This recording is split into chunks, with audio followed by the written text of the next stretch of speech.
Hi అండి, నమస్తే. Welcome to ఎస్ఎస్వల్ తెలుగు వ్లాగ్స్. ఎలా ఉన్నారండి అందరూ బాగుండాలని మనస్ఫూర్తిగా కోరుకుంటున్నాను. ఎప్పుడు మన వీడియోస్లో పాప స్కూల్కి వెళ్ళిపోయాక డే వర్క్స్ అనేవి చూపిస్తూ ఉంటాను కదా. ఇవాళైతే పొద్దున్నే నా పనులన్నీ ఎలా ఉంటాయి, నేను చేసుకునే వర్క్స్, నా రొటీన్ అనేది ఈ వీడియోలో చూపించాలి అనుకుంటున్నానండి. ఇక్కడైతే గట్లన్నీ నీట్గా క్లీన్గా కనపడతా ఉన్నాయి కదా.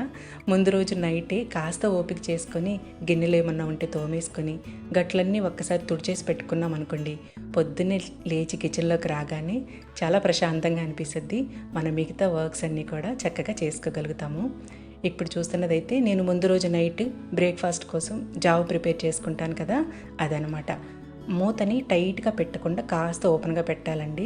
ఇంకా అలా అయితేనే చక్కగా అది ఫర్మెంటేషన్ అవుతుంది. ఇక పాపకైతే డ్రై ఫ్రూట్స్ అన్నీ నానబెట్టేసి ఉంచుతాను వాటర్లో.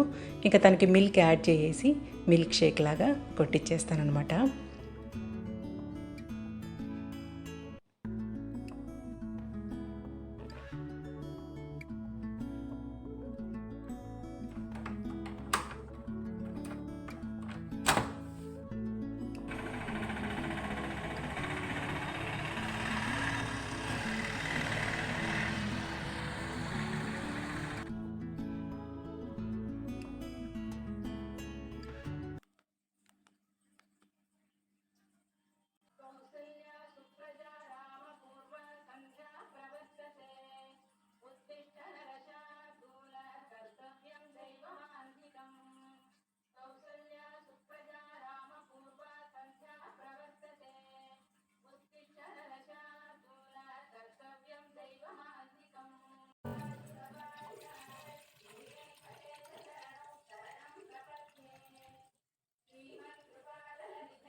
ఎంఎస్ సుబ్బలక్ష్మి గారి సాంగ్స్ అన్నీ లైన్గా ప్లే అవుతూ ఉంటాయి.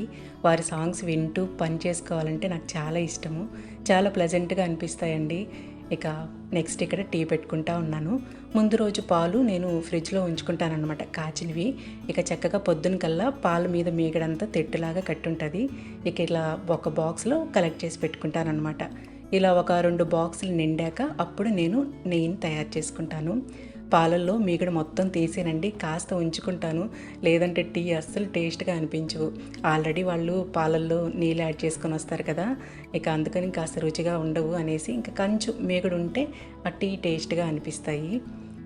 అలాగే ముందు రోజు గిన్నెలు తోమేసుకుంటే కూడా పొద్దున్నే అస్సలు హడావిడిగా ఉండదండి. చక్కగా అన్నీ రెడీగా మనకు అందుబాటులో ఉంటాయి. పిల్లల లంచ్ బాక్సులు ఇవన్నీ కూడా చక్కగా డ్రై అయిపోయి ఉంటాయి కదా. ఇంకా బాక్సులు ప్యాక్ చేసేటప్పుడు కూడా విసుగు అనిపించదు అనమాట. అన్ని రోజులు మనకి ఓపిక ఉండకపోవచ్చు, అప్పుడప్పుడు వదిలేసిన రెగ్యులర్గా ఇలా చేసుకున్నాం అనుకోండి చక్కగా బాగుంటుంది మనకు కూడా, పొద్దున్నే హడావిడి లేకుండా. అంటే మనకి పీరియడ్స్ టైంలో అలాంటప్పుడు ఓపిక లేనప్పుడు ఎక్కడెక్కడ వదిలేసినా రెగ్యులర్గా చేసుకుంటూ ఉంటే విసుగ్గా అనిపించదు. చక్కగా పనులన్నీ కూడా 1 by 1 అయిపోతూ ఉంటాయి. ఇక్కడ నా టీలో అయితే ఒక అల్లం ముక్క, 4 మిరియాలు, ఒక యాలక్కాయి ఇవి మాత్రం కంపల్సరీగా దంచేస్తానండి. టీ బాగా టేస్టీగా ఉంటాయి అన్నమాట.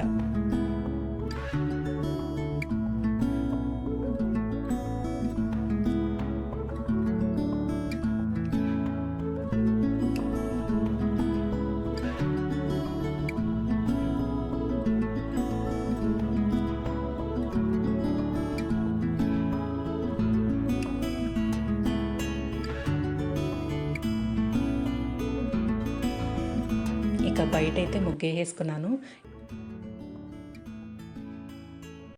ఇంకా పొద్దున్నే లోపల వర్క్స్ అన్నీ చేసుకొని కొంచెం వెలుతురొచ్చాక అప్పుడు బయటికెళ్ళి ముగ్గేస్తానండి. ఇంకా పక్కన అక్క వాళ్ళందరూ లేచారు అన్నప్పుడు వెళ్తాననమాట నేను కూడా. ఇక బయట ముగ్గు పెట్టుకొని వచ్చాను ఈ గ్యాప్లో.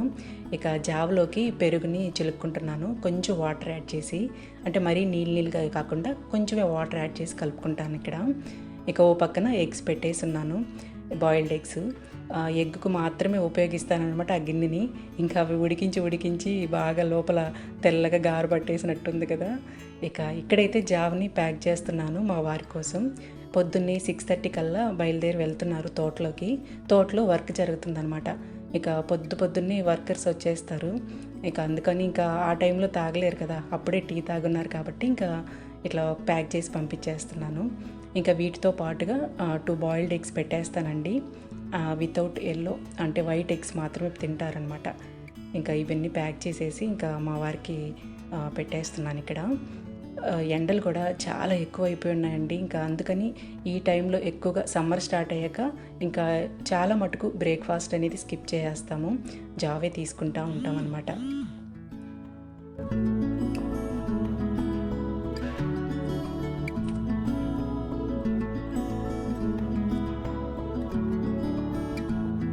ఇంక ఈలోగా పేపర్ వేసేసి వెళ్ళారు. పాప వెళ్ళిపోయాక కూర్చొని కాసేపు ప్రశాంతంగా చదువుకుంటాను రిలాక్స్గా. ఇంకా తనకి లంచ్ బాక్స్లోకి ఆకుకూర ఫ్రై చేస్తున్నానండి. ఎక్కువగా ఆకుకూరలు ఇలాంటివే పెడతా ఉంటాను తనకి. ఇవాళ తనకు మటుకే చేస్తున్నాను అనమాట. ఇంకా మా వారు తోటలో నుంచి వేరే చోటుకి అటెండ్ అవ్వాల్సి ఉంటే వెళ్తున్నారు.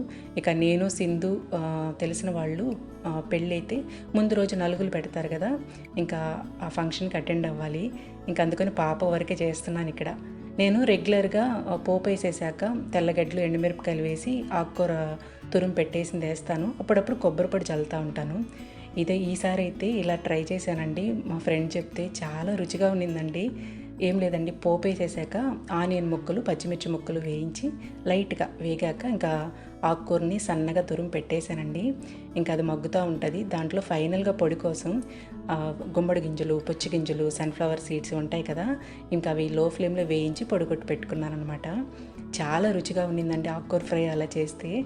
ఇక్కడైతే ఇంకా సైడ్ డిష్కి తనకి బాయిల్డ్ ఎగ్ ఉంది కదా, కాస్త నెయ్యిలో ఉప్పు, కారం, పసుపు వేసేసి కొంచెం ఫ్రై చేసి పెడితే కొంచెం ఇష్టపడతారనమాట పిల్లలు బాక్స్లోకి.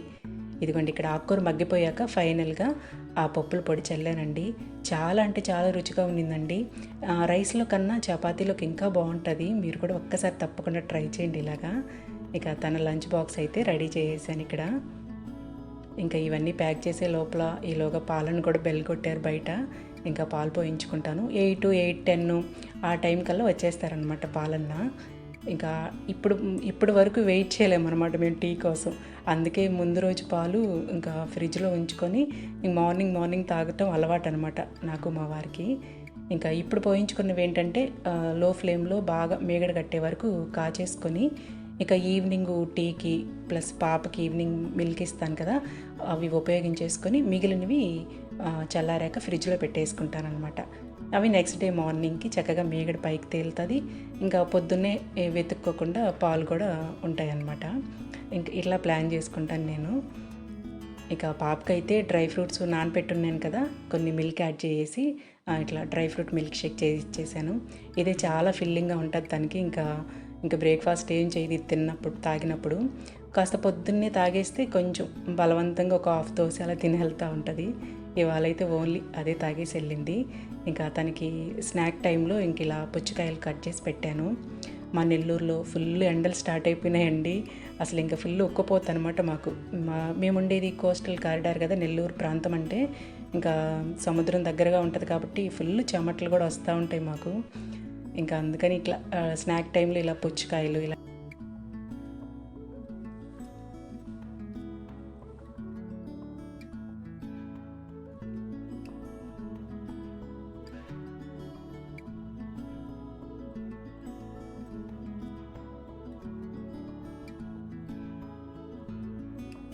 8:20 కల్లా ఇంకా తనకి లంచ్ రెడీ అయిపోయిందండి. ఇక వ్యాన్ కూడా వచ్చేసే టైం అయిందనమాట. ఇక నా బ్రేక్ఫాస్ట్ అయితే 1 ఫుల్ బాయిల్డ్ ఎగ్ తీసుకుంటాను, అలాగే ఒక గ్లాస్ నిండా జావ తాగుతాను. ఇక్కడైతే ఇది రాత్రి అన్నం మిగిలింది.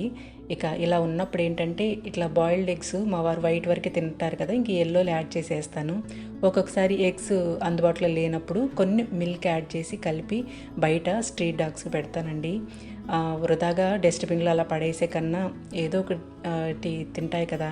ఇక అంతకుముందు అయితే నేను అపార్ట్మెంట్స్లో ఉన్నప్పుడు అలాగే డస్ట్బిన్లోనే వేసేదాన్ని, పైనుంచి దిగలేక పొద్దున్నే వర్క్స్లో హడావిడిలో ఉండిపోతూ ఉంటాం కదా, అప్పుడు చాలా బాధ అనిపించేది. ఇప్పుడైతే ఎలాగో కింద ఉన్నాను కాబట్టి తప్పకుండా డాగ్స్కి ఫుడ్ పెడతా ఉంటాను.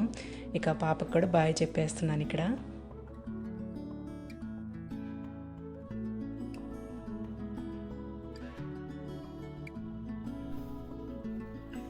పాప స్కూల్కి వెళ్ళిపోగానే ఫస్ట్ చేసే పని ఒక జొమ్ము నిండా అయినా గ్లాస్ నిండా అయినా వాటర్ తాగుతానండి.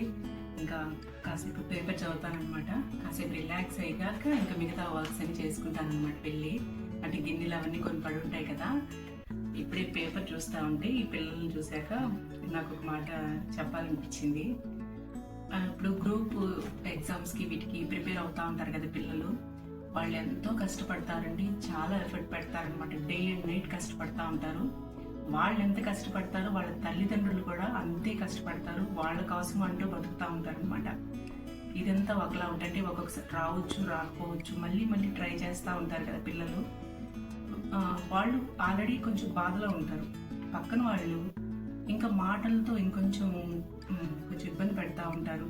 అవసరమా ఇప్పుడు సాఫ్ట్వేర్ వైపు వెళ్ళిపోవచ్చు కదా, లేదా ఏ బ్యాంక్ జాబ్కి వెళ్ళిపోవచ్చు కదా, లేదా ఇంకొకటి చూసుకోవచ్చు కదా, అలా డిమోటివేట్ చేస్తూ ఉంటారనమాట. అంటే నా సరౌండింగ్స్లో కొంతమంది పిల్లలు చదివే పిల్లలు ఉన్నారు, వాళ్ళని అనటం కూడా నేను నా చెవులారి విన్నానమాట. నాకు చాలా బాధ అనిపిస్తుంది. అలా అంటే మనం వాళ్ళు ఎంకరేజ్ చేయకపోయినా పర్వాలేదు, కానీ డిమోటివేట్ అయితే చేయకూడదండి. వాళ్ళ తల్లిదండ్రులు ఆ బిడ్డలు డే అండ్ నైట్ కష్టపడతారండి. నేను చూసినాను కళ్ళారా, అది ఎందుకో చెప్పాలనిపించింది అనమాట. ఇంక ఇవాళ పేపర్ చూసేసి ఇంక వెళ్ళి మిగతా వర్క్స్ చేసుకోవాలి.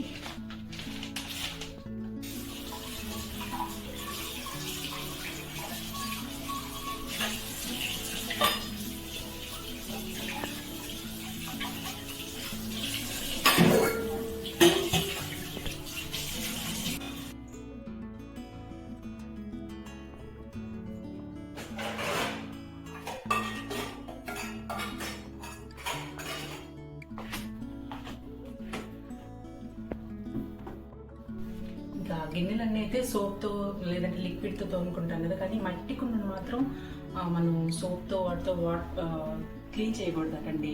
ఇది అబ్జర్వ్ చేసుకునే తత్వం గుణం కలిగి ఉంటుంది కదా, సూక్ష్మ రంధ్రాలు ఉంటాయి అన్నమాట మట్టి పాత్రకి. ఇంకా దీన్ని ఎలా అంటే బియ్యం పిండితో కానీ శనగపిండితో కానీ, ఇంకా కొన్ని ప్లేసెస్లో మనకి ఇటుకలు బట్టి దగ్గర పొడిలాగా వస్తుంది కదా, నుసులాగా, దాన్ని ముగ్గు పిండి అని కూడా అమ్ముతారనమాట. ఇప్పుడు మేమున్న ప్రాంతంలో అమ్మట్లేదు అది, దాన్ని కొని పెట్టుకున్నా సరే ఇట్లాంటి వాటికి అసలు ఇంకా మంచిది. ఆ గిన్నెలకు కూడా ఇంకా ప్రస్తుతానికి అది లేదు కాబట్టి ఇంకా నా దగ్గర బియ్యం పిండి అందుబాటులో ఉంటుంది కదా, ఎలాగైనా మనకి ఇంకా దాంతో రుద్దేస్తానమాట. ఇందాక జాబ్ అంతా అయిపోయాక అట్లా వాటర్ పోసి పెట్టాను, ఎండిపోకుండా నానుతా ఉంటుందని చెప్పి ఇంకా ఈజీగా వచ్చేస్తుంది అనమాట. ఇంకొకటి దీనికి ఇట్లా చెక్క గింట్లు వాడతాను అనమాట. రఫ్ అండ్ రఫ్గా అవైతే ఫటాఫట్ తగులుతూ ఉంటాయి కదా స్టీల్వి, అందుకని చెప్పి వీటిని ఉపయోగిస్తాను. ఈ చెక్కవి ఇలా ఇలా తోముకుంటాను, చూపిస్తాను.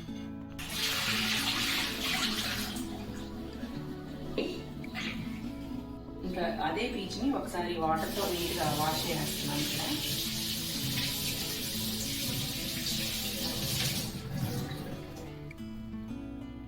ఇట్లా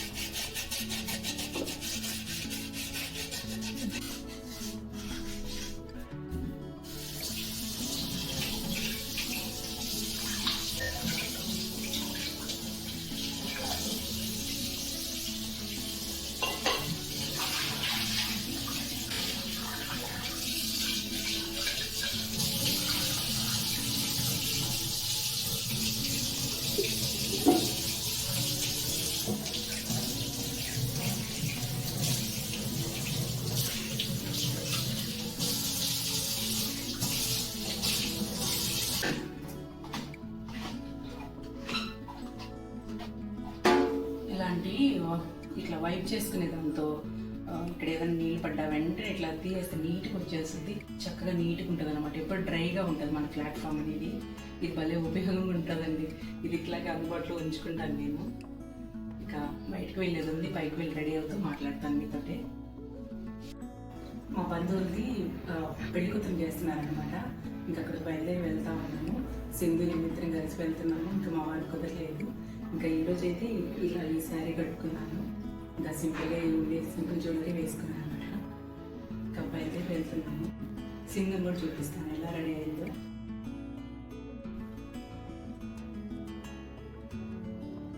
సింధు ఇలా రెడీ అయిందండి. ఇక ఇద్దరం ఇలా రెడీ అయిపోయి ఫంక్షన్కి బయలుదేరి వెళ్తున్నామండి. అదండి ఇవాళ వీడియో ఎలా ఉంది అనేది తప్పకుండా కామెంట్ చేయండి. నచ్చింటే ఒక లైక్ చేయండి, మన ఛానల్ని సబ్స్క్రైబ్ చేసుకోండి. ఉంటానండి. Thank you.